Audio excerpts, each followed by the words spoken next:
Ici Volant Moteur. Les passionnés parlent aux passionnés. Salut à toi, bienvenue sur Volant Moteur. Si toi aussi t'es un passionné d'automobile, aujourd'hui, Nico et Flo, une vidéo un peu particulière avec un format plus court. On va te guider pour savoir ce que tu peux acheter pour un budget de 50 000 €. On est en juillet 2023, ça va être valable pendant 6 mois, 1 an, le temps que le marché évolue un petit peu. Mais aujourd'hui, juillet 2023, voilà ce que tu peux avoir pour 50 000 €. Alors tout le monde n'a pas 50 000 €, on est d'accord. Ceci dit, ce qui est important de savoir, c'est pour 50 000 €, qu'est-ce qu'on peut avoir, pour combien, et puis dans quelle marque on peut aborder. Donc on va commencer par la marque BMW.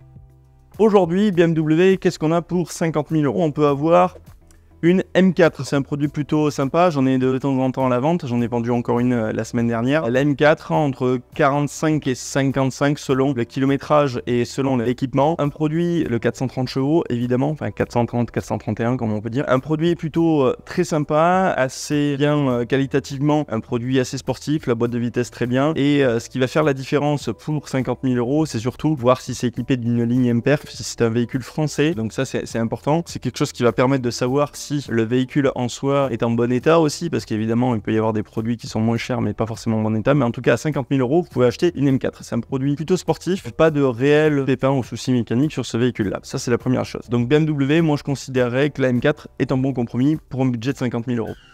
On va passer maintenant chez Audi. Alors chez Audi, si vous voulez toucher pour la première fois de l'hypercar, de la supercar, on va dire, il y a la R8, la R8 V8. Donc la R8 V8, la première génération. Donc si vous voulez vous prendre pour Ironman, c'est un très joli produit. Vous l'avez vu évidemment, elle a été découverte un petit peu par le film. Donc un très joli produit au niveau stylistique, elle n'a pas pris une ride. Qu'est-ce qu'on peut lui reprocher à cette auto? Alors son suivi est assez coûteux, son entretien est assez coûteux. Faut bien vérifier. La boîte n'était pas réputée pour être la plus rapide qui soit, mais bon en même temps on parle d'un véhicule qui a quand même plus de 10 ans. Donc c'est pas rien. Ce qu'on peut lui reprocher aussi, c'est son coût, comme je disais au niveau entretien. Attention, quand vous achetez une R8, faire attention à avoir un bon suivi. Les amortisseurs avant, c'est pas donné. Enfin, les amortisseurs, dès que vous avez la suspension pilotée, c'est pas donné. Donc, lorsque vous payez en fait une R8, c'est très sympa, mais attention au portefeuille. On va passer chez les marques que j'affectionne particulièrement. Maserati, avec la Gran Turismo. La Gran Turismo qui est pour moi un véhicule assez polyvalent, c'est une GT, c'est pas une extrême sportive. Mais en tout cas, ce qui est bien avec la Gran Turismo, c'est que vous avez 2 places à l'arrière. En tout cas, l'avantage qu'il y a avec une Gran Turismo, c'est que vous avez 4 places. Vous avez le bloc F136 qui est dans la 430, c'est pas exactement la même chose, mais évidemment c'est le bloc Ferrari. Vous aurez la possibilité pour 50 000 € d'avoir un produit en 4 litres 7, sachant qu'il y avait aussi une génération 4 litres 2. Faire un taux d'usure d'embrayage, un test d'usure d'embrayage, évidemment, pour savoir si c'est à faire ou pas, parce que c'est quand même assez coûteux, on va dire dans l'ordre de 5 000 €, selon si c'est fait par la marque Maserati ou si c'est chez des spécialistes. Donc ça, c'est extrêmement important. Les défauts qu'elle peut avoir, le déphaseur ou variateur de phase, comme on dit, en fait, ça se diagnostique lorsqu'on démarre à froid. Un petit bruit métallique qui peut s'accentuer. Bon, vous trouverez ça évidemment sur internet. Je vais pas vous faire d'allonge, mais c'est une vidéo assez courte pour vous donner un petit peu petite idée de ce que vous pouvez avoir pour 50 000 €.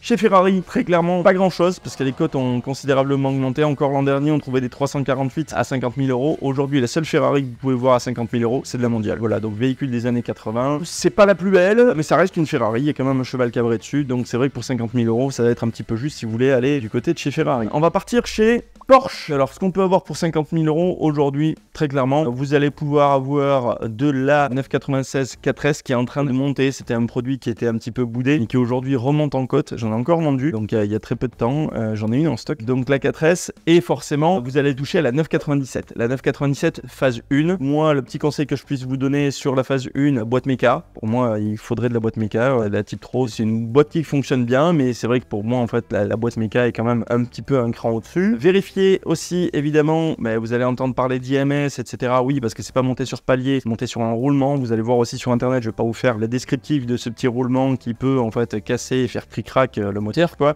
Mais en tout cas, l'IMS, vérifiez si ça a été changé. Évidemment, vérifiez si l'embrayage a été changé. Vous allez trouver un véhicule qui est aux alentours de 100 000 km. Des véhicules, vous allez avoir des véhicules français, italiens, etc. Et vous allez avoir aussi, ce que l'on entend souvent, c'est les cylindres rayés. Pour savoir si c'est rayé, tout simplement, on passe une caméra dans le puits de bougie et on vérifie qu'il n'y a pas des rayures, en fait des frottements à l'intérieur des cylindres.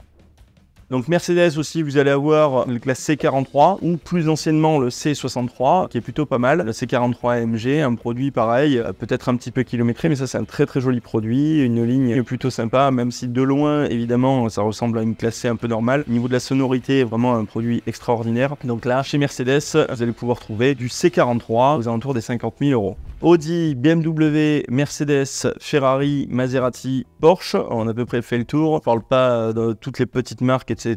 Il y a aussi des Jaguar avec des XK, il y a pas mal de choses. En tout cas, pour 50 000 euros, ça c'est ce que je peux vous conseiller. Je vais pas vous dire qu'il y en a une qui est mieux que les autres. Elles sont toutes bien. Ça va dépendre de votre usage. Si vous avez évidemment de l'Air 8, vous avez que 2 places. Si vous avez de la Gran Turismo, vous avez 2 places, plus 2 places, et puis vous avez une sonorité incroyable. Tout ça pour vous dire qu'à 50 000 euros, même si ça reste un budget assez important pour certains, c'est pas un budget astronomique pour avoir de la supercar, mais vous pouvez avoir un super produit. Donc moi, vous pouvez me contacter quand vous le souhaitez. Dans le petit descriptif, vous aurez notre adresse mail. Si vous avez besoin de conseils au niveau de la vente ou un conseil au niveau de l'achat, vous me contactez. Avec grand plaisir, je vous répondrai. Bon, qu'est-ce qu'il te reste à faire? T'abonner. Parce que sans toi, on n'existe pas. La vérité sort de la bouche des enfants. C'est vrai, Anna, non? Tape là. Et contactez-nous si vous le souhaitez, si vous avez besoin de renseignements. N'hésitez pas. Nico et moi, on a toujours tendance à regarder tous les commentaires et à y répondre. La team Volant Moteur est là pour vous.